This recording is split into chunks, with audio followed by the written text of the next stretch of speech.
Good evening, everyone. And welcome once again to Bhagavad-gita Satsang. I'm Hari-kirtana Das. It's an honor to have you here with me and a pleasure for me to be here with you. I'm especially happy to see a few folks who I haven't seen in a little while. Thank you for being here live on our evening class. And all of you, welcome. Thank you very, very much for being here. We are about to enter chapter 15 of the Bhagavad Gita, but before I go there, I want to make sure that you can hear me going there. So please raise your hands. There's a little hand icon, and there we go. Thank you all very, very much for reassuring me that I can be heard. I will return us to a shared screen so that I can take care of the rest of our housekeeping business.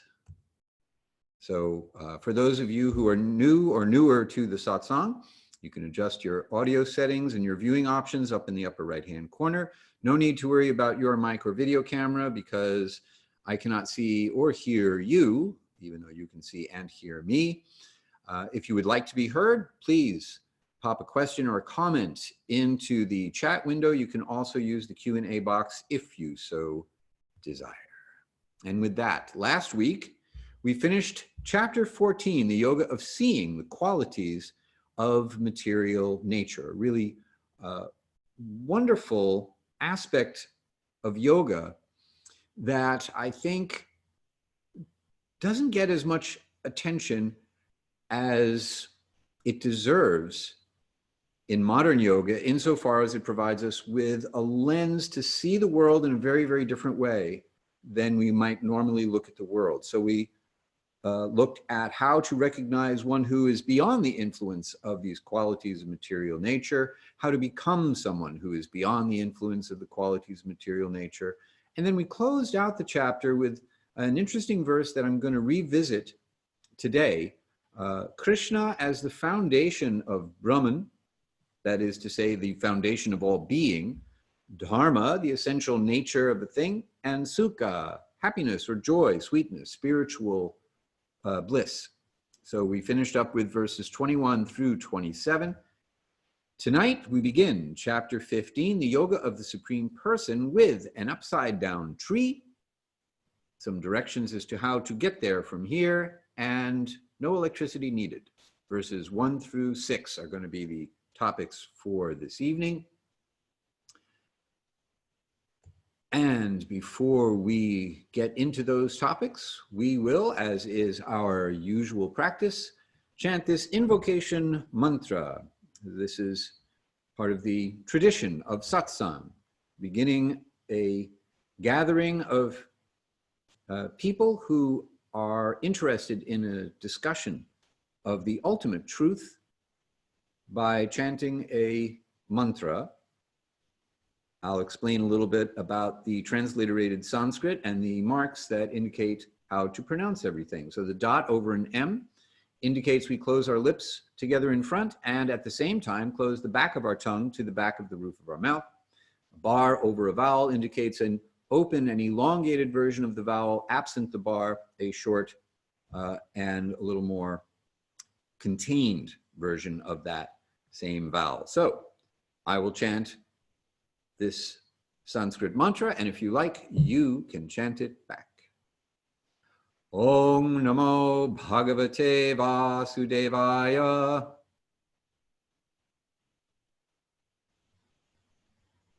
Om Namo Bhagavate Vasudevaya.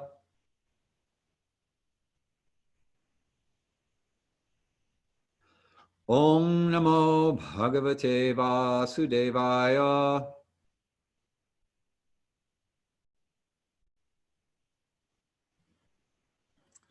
Translation: I offer my respects to the Supreme Person, the Son of Vasudeva, who is the all-pervading transcendence. So in this case, Vasudevaya has a double meaning unto the all-pervading transcendence, which is a description of Vishnu, but also a patronymic meaning the son of Vasudeva, who is Krishna, the speaker of the Bhagavad-gita, hence the appropriateness of this mantra. So, picking up where we left off, Krishna speaks a little bit about himself.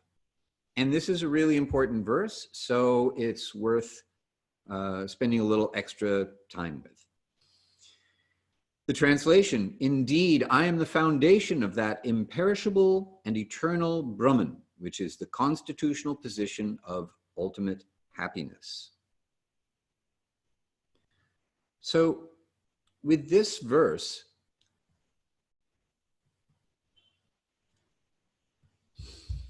we hear how Krishna is the foundation of being. Brahman is understood to be the spiritual substratum, the ultimate stuff of all existence. And Krishna is saying, I am the foundation of this. This comes from me. So it's kind of an interesting proposition. And then he speaks about this Brahman, this ground of being, as the constitutional position of ultimate happiness. So we've spoken in previous classes about how we all have two different natures or essential natures. A constitutional nature, which is our eternal spiritual nature, that is to say, the true nature of the self, of which Patanjali speaks in his Yoga Sutras. And then we have a conditional nature based on the fluctuations of the mind that we identify with, and the qualities of material nature that influence us to be a certain way in this life. And our project in yoga, according to the Bhagavad-gita, is to harmonize our conditional nature to our constitutional nature. And when we do that, we experience ourselves as we truly are, and in so doing, experience ultimate happiness or spiritual bliss, as they say. There is a corresponding mantra or verse in the Isha Upanishad, also known as the Sri Isha Upanishad. It is mantra 16, and it goes like this. This section of this particular Upanishad are prayers and treaties to the Purushottama, to the Supreme Person. O my Lord, O primeval philosopher, maintainer of the universe, O regulating principle, destination of the pure devotees and well-wisher of all, please remove the effulgence of your transcendental rays so that I can see your form of bliss. You are the eternal supreme personality of Godhead, like unto the sun, as am I. So this has got a lot to it. There is, after the glorification of the Supreme Person, a request to remove the glow, the halo, the brilliant shine that blinds the eyes, the glaring effulgence that conceals the transcendental form of the Supreme Person. So these rays, this glow, this is what is known as the Brahma Jyoti, or the pure light of Brahman, that those who wish to merge into Brahman will feel themselves merging into. Then there's this statement, you are like unto the sun, as am I. So this is a qualitative statement. The particle of sunshine has the same quality as the sun, but in a different quantity. So the Brahma Jyoti is described in another yoga wisdom text called the Brahma Samhita as the rays emanating from Krishna's transcendental form. These are also a set of prayers that are offered by Brahma, the first created being in the universe. And this particular verse says, I worship Govinda, another name for Krishna, the primeval Lord whose effulgence is the source of the non-differentiated Brahman. So here we have Krishna in the Bhagavad-gita saying, I am the source of Brahman. The other texts now confirm that this is the case and describe further that Brahman has the quality of light, and that light is an emanation from the transcendental form of the Supreme Person. So there's an additional commentary on this idea in a text called the Bhagavad-gita by Jiva Goswami. Jiva Goswami is a bhakti yogi who compiled a great deal of literature about the understanding of the Vedas from the point of view of devotional yoga, circa in the early 17th or 16th century. No, 17th century.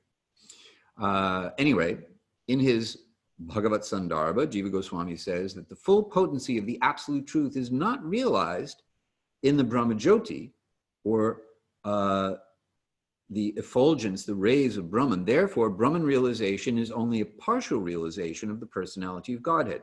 You're seeing the glow, but you're not seeing the form that is giving off that glow. Therefore, that indication here is that beyond the Brahman, the light of Brahman, there is the form that is giving off that light. So this verse, I am the foundation of the imperishable and eternal Brahman, which is the constitutional position of ultimate happiness. This gets back now to which verses do we take literally, that is to say that we think the meaning is self-evident, and which verses are meant to be metaphors, allegorical verses. Well, here we're going to see a real clear distinction.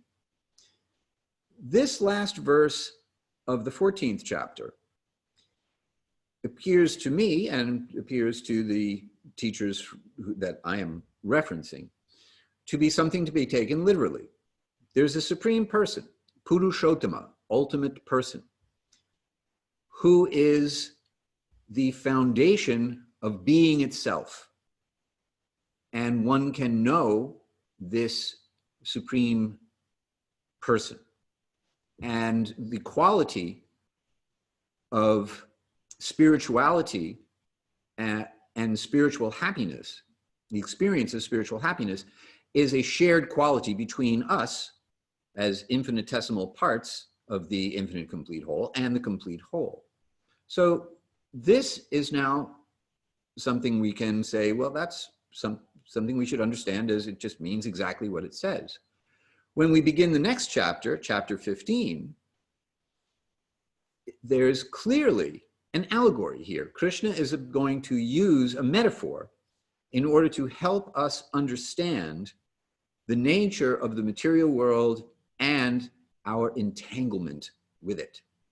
So, before I proceed to this week's verses, please let me know if you have any questions about our conclusion to the last chapter, chapter 14.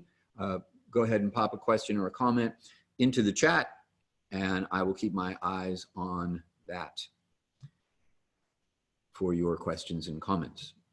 Meanwhile, I'm going to read the translations for each of our verses, then we'll come back and look at each verse in detail. So beginning with verse number 1 of the 15th chapter translation. The Supreme Person said, "It is said that there is an imperishable banyan tree that has its roots upward and its branches down, and whose leaves are the Vedic hymns. One who knows this tree is the knower of the Vedas." Verse 2, "The branches of this tree extend downward and upward, nourished by the three modes of material nature. The twigs are the objects of the senses. This tree also has roots going down, and these are bound to the fruitive actions of human society."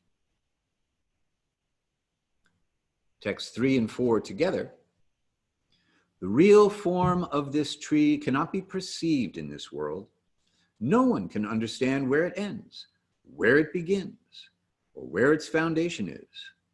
But with determination, one must cut down this strongly rooted tree with the weapon of detachment. Thereafter, one must seek that place from which, having gone, one never returns, and there surrender to that supreme person from whom everything began and from whom everything has extended since time immemorial. Verse 5. Those who are free from false prestige, illusion, and false association, who understand the eternal, who are done with material lust, who are freed from the dualities of happiness and distress, and who, unbewildered, know how to surrender unto the Supreme Person, attain to that eternal kingdom. And text 6.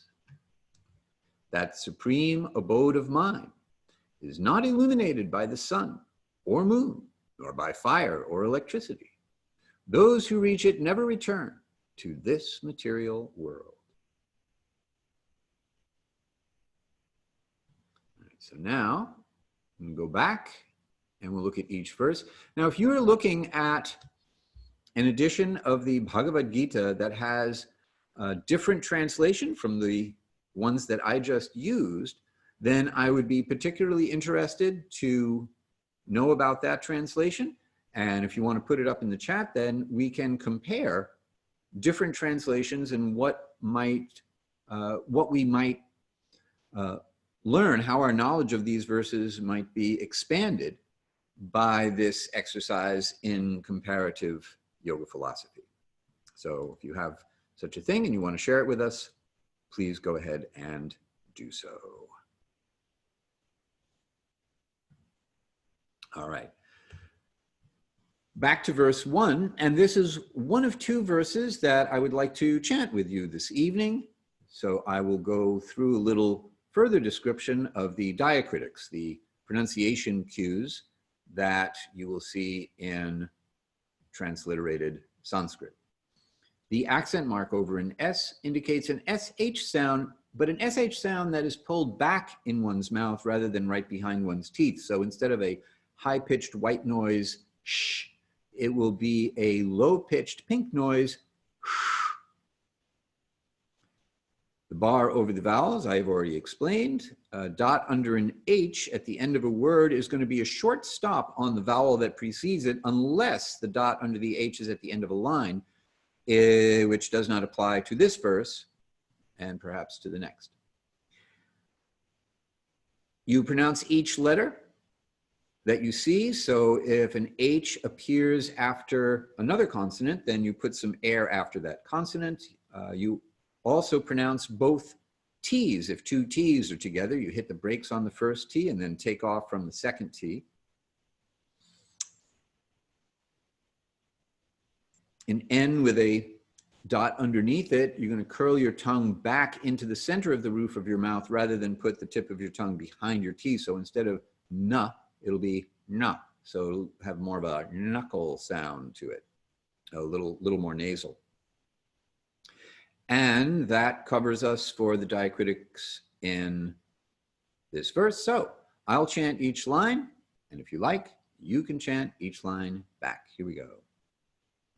Shri Bhagavan Uvacha. Oh, hold on. Hold the phone. I forgot to tell you that a C is a CH sound.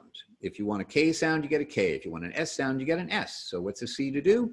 A C is a CH sound. And then if you see an H after the C, then you put some additional air after it. So I'll begin again. Shri Bhagavan Uvacha. Urdhvamulam adashakham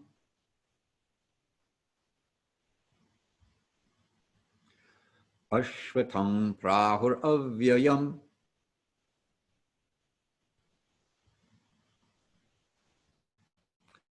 chandamsi yasya parnani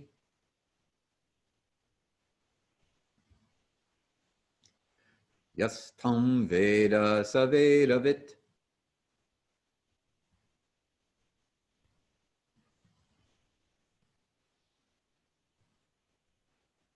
And the translation, once again, the Supreme Personality of Godhead said, it is said that there is an imperishable banyan tree that has its roots upward, its branches down, and whose leaves are the Vedic hymns. One who knows this tree is the knower of the Vedas.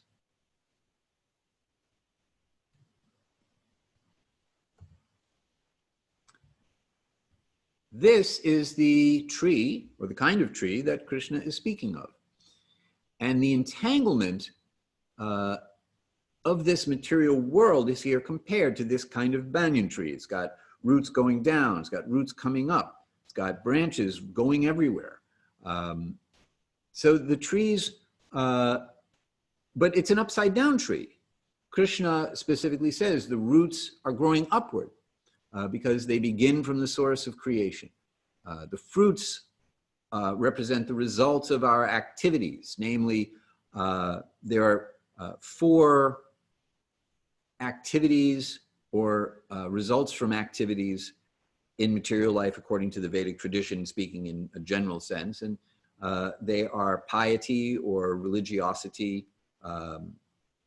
economic development, generating wealth, sense gratification, enjoying your wealth, and then liberation for one who thinks that the other 3 things are really just a cycle of round and round, the same thing all over again. It never really ends well, no matter how well you do. So the upside down tree is the tree that's reflected in the water. And the right side up tree is the real tree. So the allegory here is not just of a tree, but of a reflection of a tree. That is to say, there is a spiritual reality, and this material world is an upside down and backwards reflection of the spiritual reality. Everything that we find here in the material world is found in its original form in the spiritual reality. But in our situation in the material world, everything's upside down and backwards and distorted by the ripples of the water caused by the movements of air across the water, otherwise known as the fluctuations or movements of the mind. So just as a tree is nourished by water, a reflection of the tree is situated on the water. And it is understood that our desire to be the enjoyers of the world forms the foundation for that reflection, or is the water that supports this reflection. And what Krishna is going to advise us here is that if we want to get out of material existence, then we're going to have to understand this tree by analytical study. And then comes the hard part. Once we understand it, we have to do something about it. And what we have to do is cut it down. And this is really, really challenging. So let's take a look at this verse again. You yoga teachers may recognize urdhva and adho, in this case adaha. Urdhva, upward, adho, downward. So here, things going up and down. Roots going up, branches going down, and then all over. But the word I want to bring to your attention is this word ashvatam. So ashvatam is a grammatical variant of the word ashvata. And I want to take this word apart so that you get an idea of the significance of it. So this word ashvatam refers specifically to the tree, or a banyan tree. And it's composed of a few different parts, starting with shva. Shva means tomorrow. And as you may know, an is a negating prefix in many cases, like ahimsa means nonviolence, so ashva means no tomorrow. And ta is a grammatical modification of sta when it's put together with ashva, and ta indicates to stay. So when we put this all together, ashvata means that which doesn't stay, or that which will not be here tomorrow. And the implication of this is that everything that we're attached to will cease to exist at some point in time. So this tree, this Banyan tree that we're currently entangled with is full of temporary things that come and go, and we get attached to them. And then because they go as quickly as they come, we experience difficulty due to the desires that hold us in the material world. And by chasing after these desires, rather than gaining control over the situation, we actually just become more entangled in the complexities of this tree. Which brings us to our next verse. So once again, verse number 2, the branches of this tree extend downward and upward, nourished by the 3 modes of material nature. So the modes of material nature that we discussed in the previous chapter are essentially what this tree is made of. The nourishment for this upside down tree are these 3 qualities. The twigs are the objects of the senses. And it's understood that the tips of the branches are the senses themselves. That is to say, our senses are constantly engaged in seeking out and interacting with the objects of the senses, or the things that we desire is another way to think about it. This tree also has roots going down, and these are bound to the fruitive actions of human society. So to get an even further understanding of the attachment and entanglement that this allegory is meant to reveal, let's take a look at a different kind of tree.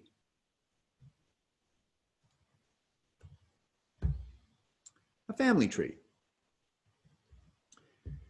That's you or me at the bottom, and then we branch out into 2 parents who branch out into 2 sets of parents who branch out into 4 sets, and so on and so on and so on.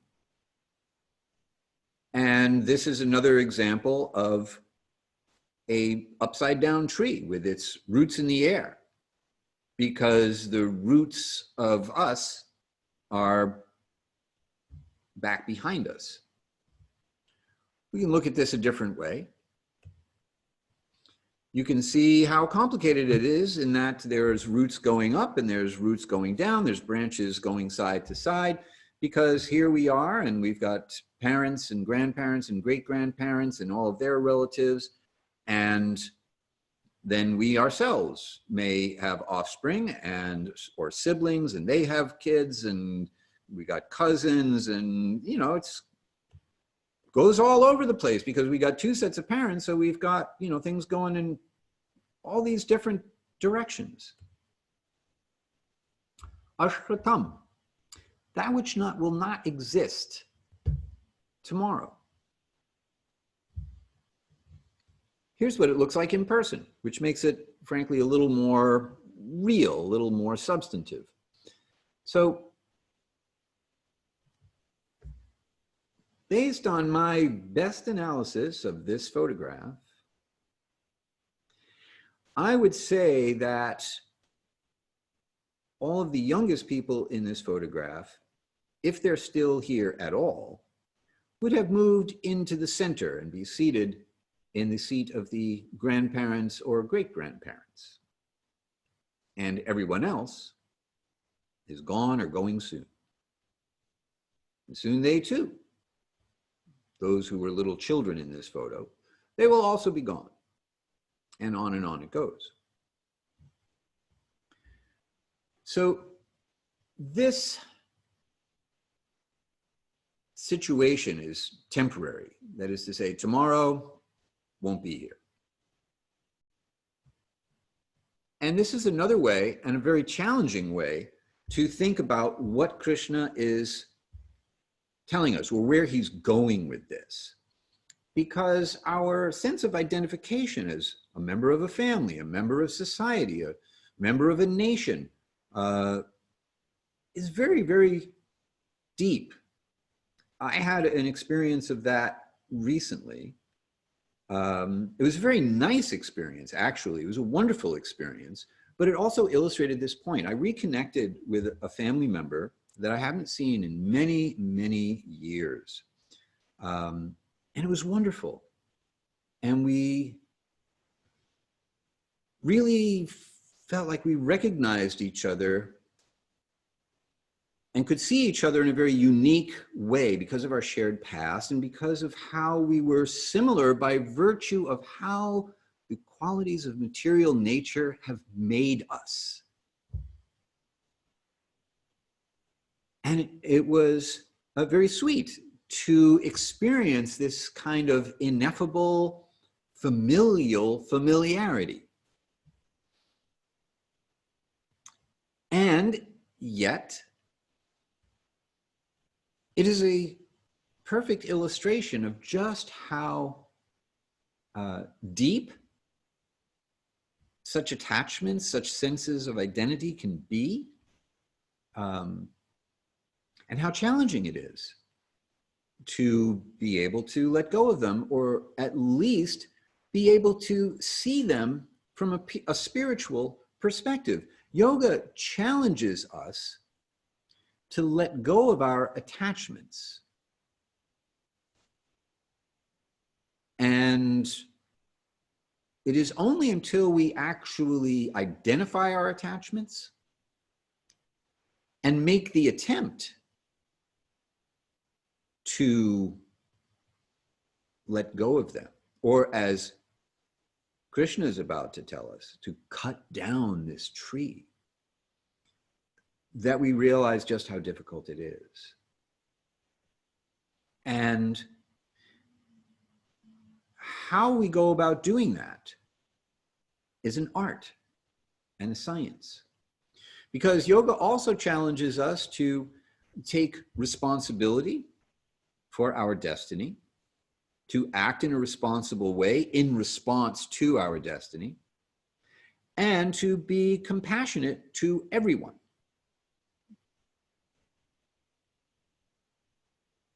So our family members who have a great deal of attachment to us, they might not be down with the program of our detachment from them.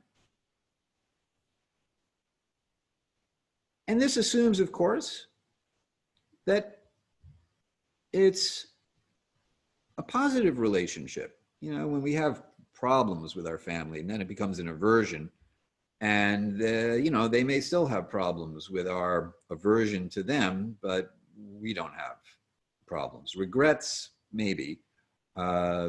Sadness, perhaps. It's complicated. Relationships are complicated. Family relationships are complicated. At least more often than not. One thing they are always is temporary, because the people who were with us at the very beginning of our lives, if you live long enough, odds are they're gone. And we too will follow in their footsteps. We will also disappear from this lifetime. And these family relationships, and we will, according to the Bhagavad-gita, take birth in another situation, in another role, in another set of family relationships. So this leaves us with the challenge of how to constructively cut down this tree. And when someone knows the Vedas, then one is said to know that the purpose of the Vedas is to help guide us in artfully cutting down this reflected tree in order to attain the real tree of the spiritual world. Now, the last sentence or the last phrase in this particular verse, the roots going down, these are bound to the fruitive actions of human society. So it's an interesting Sanskrit phrase that describes this. Karmanubandhani manushya loke. Karma, action. Anubandhani, banda means knot or something that binds. Manushya, of mankind or of human society. Loka, in this case loke. Loka means planet, world, location. So work that binds one to the world of human society is allegorized here as the roots from the tree that go back down. So as a tree is nourished by water, this tree is nourished by the three qualities of material nature and is seen by virtue of our attachments and aversions, our desires. That's what places us here. So these subsidiary roots are our attachments and aversions, which are byproducts of different varieties of enjoyments or sufferings. And before we get to the next verse, let me know if you have any questions, because we've covered some pretty far out stuff in Krishna's allegory of the tree as an emblem of material nature. I'll keep an eye out for any questions or comments that you have. In the meantime, there we go. The roots would also relate to conditioning. Yes, yes. There's two ways to think about this tree, macro and micro. So the macro picture is the material world itself. And then, following the rules of self-similarity, we create our own micro tree in the form of our individual lives and the way in which we entangle ourselves. So if you look at a small portion of a tree, the rules of the fractal geometry of nature dictate that the small part of the tree will look like the big part of the tree, or the whole tree. This is called self-similar pattern formation. If you look up self-similar pattern formation, and especially ferns, you see that's like a classic example of this sort of thing. So a subset of a tree looks like the whole tree. We are each subsets of reality. Our lives look like subsets of the material world. So the particular way in which our roots are intertwined with other roots, this is based on the particular conditioning that we experience due to the particular qualities of material nature that influence us and the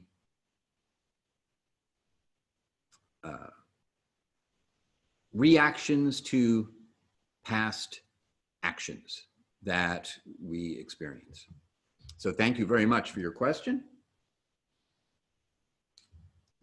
And any other questions? I'll be happy to take them. Cool, Jane, thank you. Was that a satisfactory response? Please let me know if that's working for you. And while I wait for your validation, or not, I'm going to go ahead and give you the translation of verses 3 and 4 together. The real form of this tree cannot be perceived in this world. That is to say, you cannot see the tree for the forest of our lives. No one can understand where it ends, where it begins, or where its foundation is. It is impossible to figure out how, when, and where exactly we came to be here as conditioned beings in the material world. It just is no way to trace out exactly how we arrived here. But with determination, one must cut down this strongly rooted tree with the weapon of detachment. Now, last time, or the time before, and in fact several times before this, I have spoken about this idea of compassionate detachment, meaning compassion for others and also compassion for oneself, not beating oneself up for being in the material world, not being callous about letting go of relationships that are meaningful and that are where we would adversely affect others if we just walked away. But nevertheless, that's our weapon, detachment. And we sharpen that weapon with knowledge. So continuing with the verse, thereafter one must seek that place from which, having gone, no one ever returns, and there surrender to that supreme person from whom everything began and from whom everything has extended since time immemorial.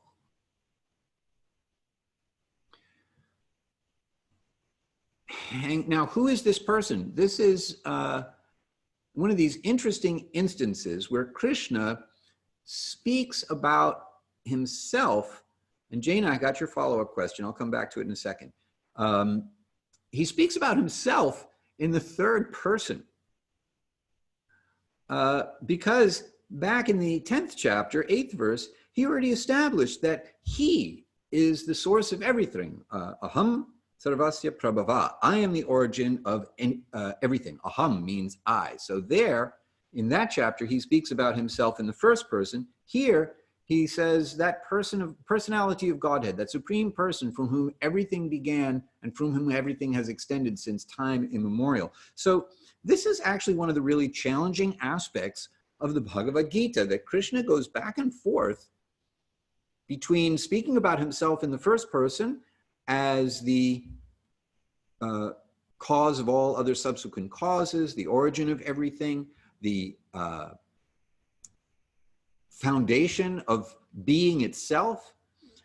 And then here, he speaks about himself in the third person as if you were going to go somewhere else and surrender to somebody who's not him, which is extra perplexing given that he's speaking to Arjuna, who is seeing the transcendental form of Krishna right in front of him and listening to him speak.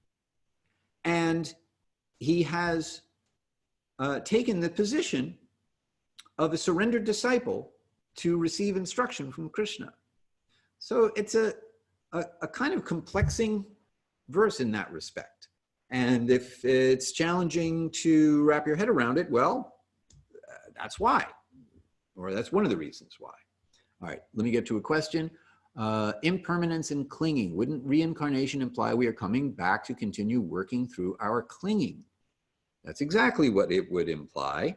And hold on to your hat, because I'm actually going to be going there in just a few minutes.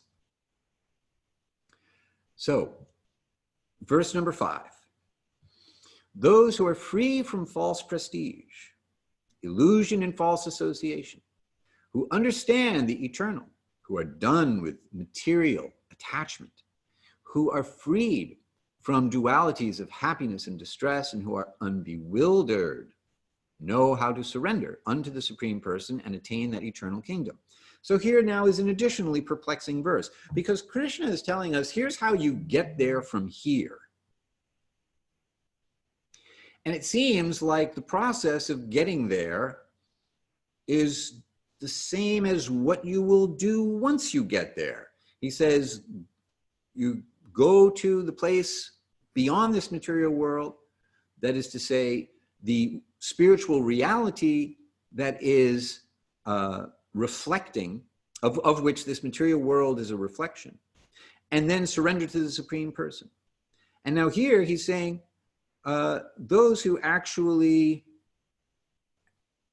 are free from the entanglements of this material world do surrender to the Supreme Person and thus attain their position in this spiritual reality. So does attaining that spiritual reality from which one does not return mean that you blow off the material world? Yes and no. It's not an either or situation. It's a both and situation. So free from false prestige or false ego, that is to say, misidentification of the self with the not self, illusion and false association, same thing. You're not prideful because you are no longer under the illusion that you are what you are not. You understand the eternal, that there's a spiritual, eternal reality beyond this temporal, material reality, who are done with material desire, that is to say, not interested in pursuing the objects of the senses that one finds as the twigs of this tree. Freed from dualities of happiness and distress, or attachments and aversions, having risen above the duality of likes and dislikes, and who is not bewildered by this tree anymore. Such a person knows how to engage in a relationship with the Supreme Person that places them in this spiritual reality. So we've got a two-step process: freedom from illusory misidentification of the self as the not self, and then spiritual knowledge follows. So let's take a look at something else here.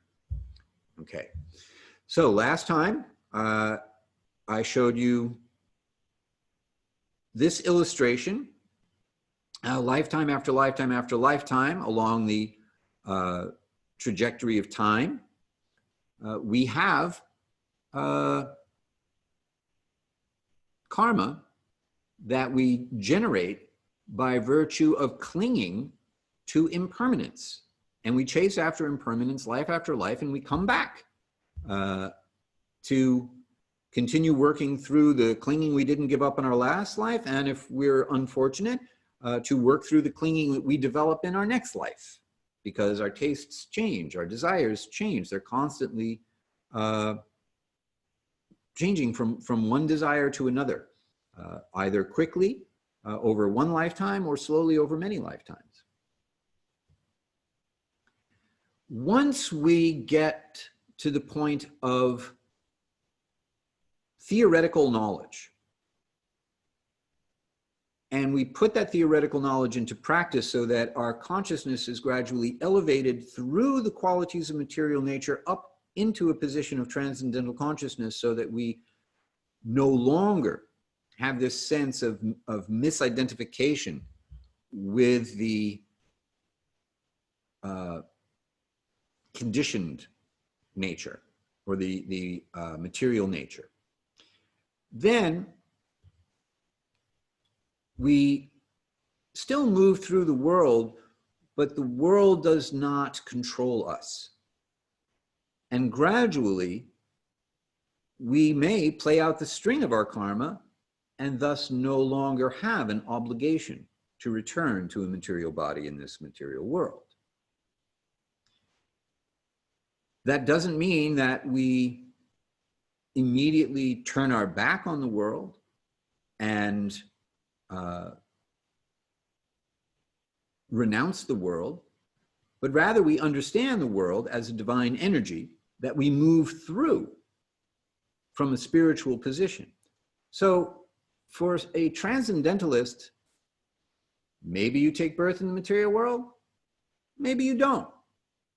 It doesn't matter. One way or another, you're still going to be transcendentally situated.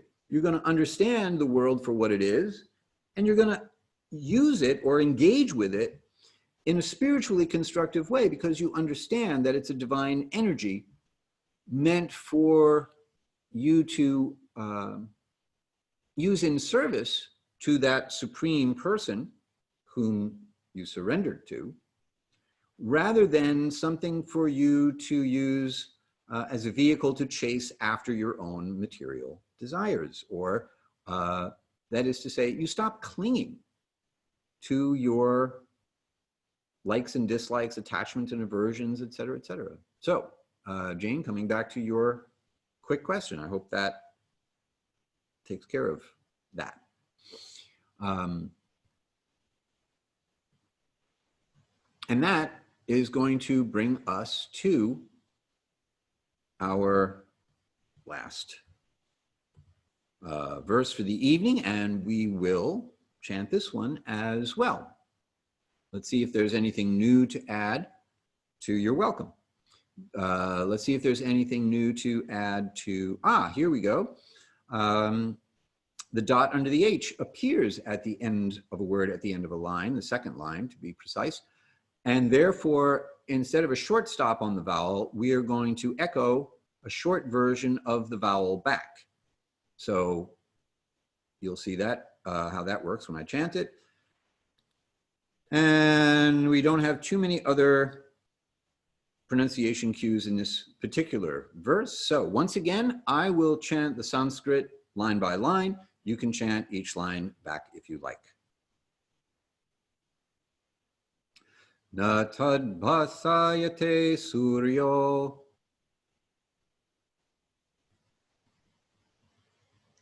na shashanko na pavakaha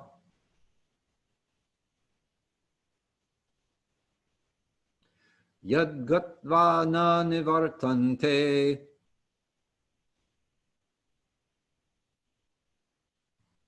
tad dhamma paramam mama.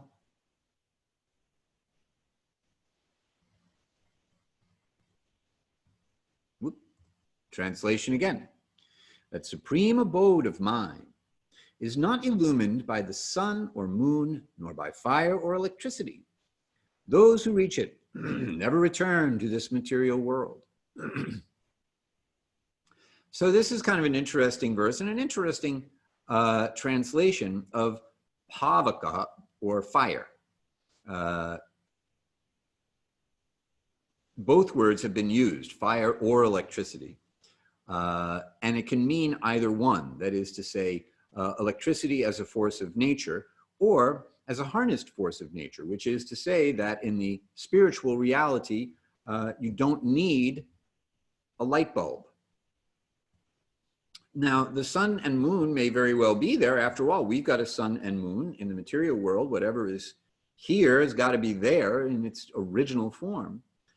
But the description of this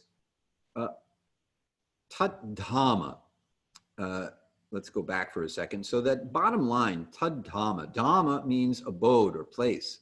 That place, tat, means that. And then paramam, supreme, paramount, as in param atma, the supreme atma. And mama, my. So my supreme abode is tat dhamma paramam mama. That supreme abode of mine. And then the rest does not require any artificial illumination because it is naturally luminous.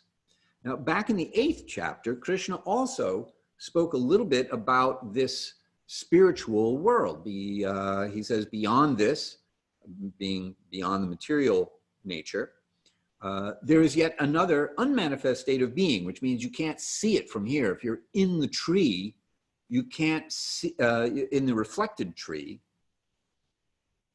then because of your entanglement in the reflected tree, you can't see the real thing. So it's unmanifest in the sense of our senses covered by matter cannot see it.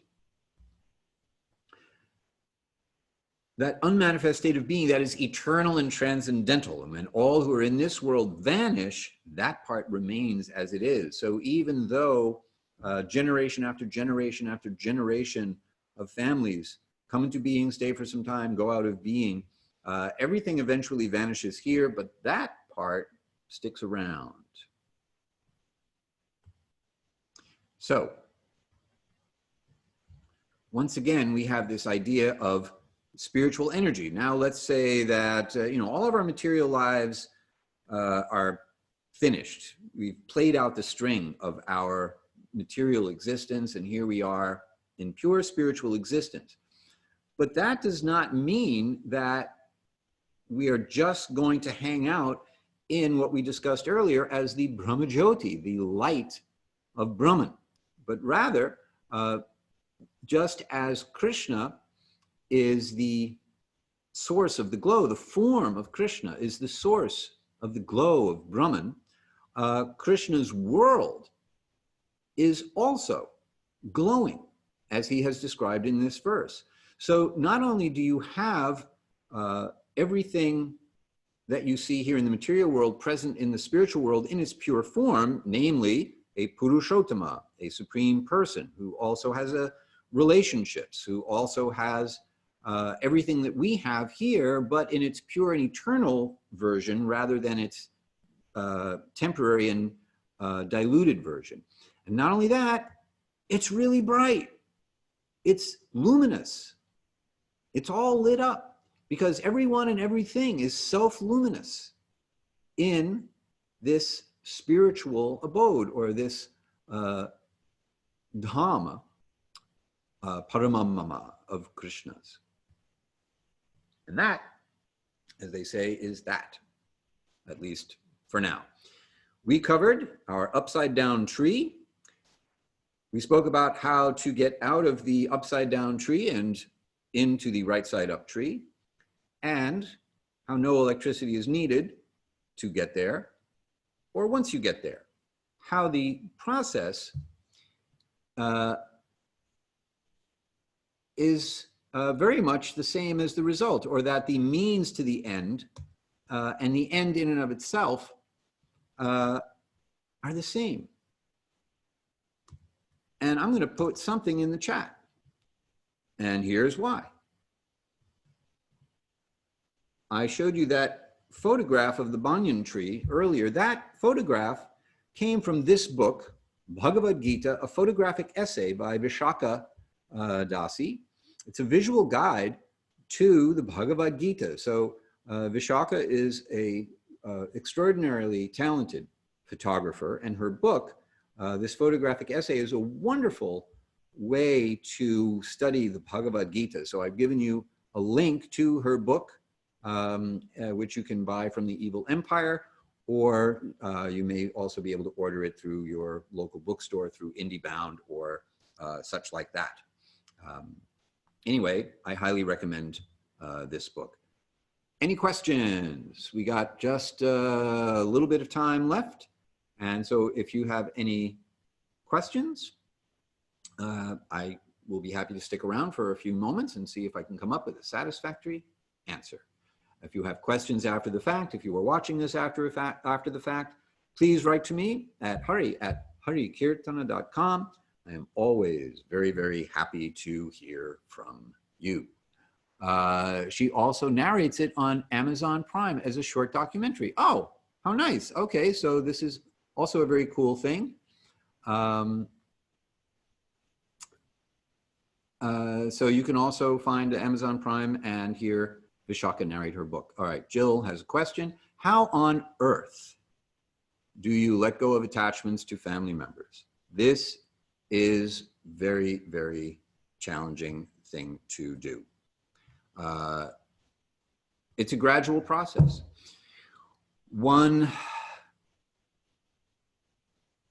first of all, cultivates theoretical knowledge to understand that we are not these bodies.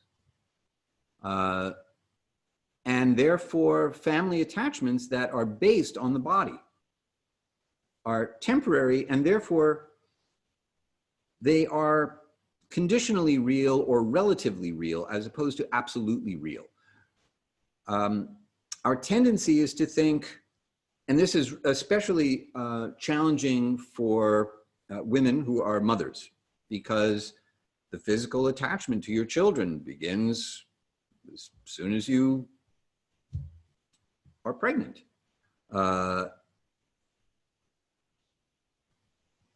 To sever this attachment